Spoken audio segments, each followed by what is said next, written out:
એક એવો જ દ્વારકામાં યોજાયેલ મહારાસ કે જેની સૌ કોઈએ નોંધ લીધી હોય, તો ચાલો જાણીએ આ મહારાસનું મહત્વ અભિનવ ચેતરિયા સાથે। 700 વીઘાના મેદાનમાં દ્વારકા યોજાયેલ આહિરાણી મહારાસ કે જેની આખા વિશ્વએ નોંધ લીધી હોય એવો આ આહિરાણી મહારાસ એક જ સાથે માન અને મર્યાદામાં 37,000 કરતાં વધુ આહિરાણીઓએ દ્વારકા મહારાસ રમી ગઈ।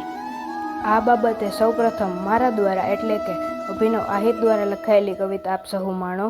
એવી તે કાનુડા તારી શું ધૂન લાગી કે સૌ ગોપીઓ તારી થઈ ગઈ, એવી તે તારી કેવી કૃપા થઈ ગઈ કે 37,000 કરતાં વધુ આહિરાણીઓ મહારાસ રમી ગઈ।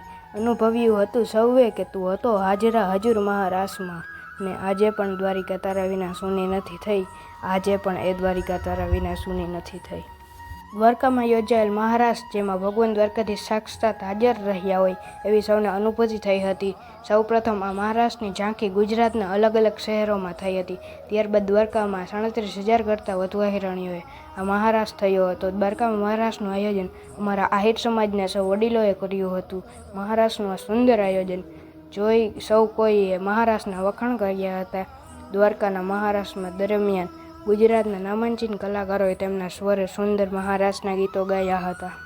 મહારાસ વિશે મારા દ્વારા એટલે કે અભિનવ ચેતરિયા દ્વારા 2 લાઈન લખેલી હતી જે ખૂબ વાયરલ બની હતી કે આહિર એવું કુળ જ્યાં કોઈ ફેશન શો નહીં પણ એક જ સાથે એક જ પહેરવેશમાં માન અને મર્યાદામાં 37,000 કરતાં વધુ આહિરાણીઓ મહારાસ રમી ગઈ।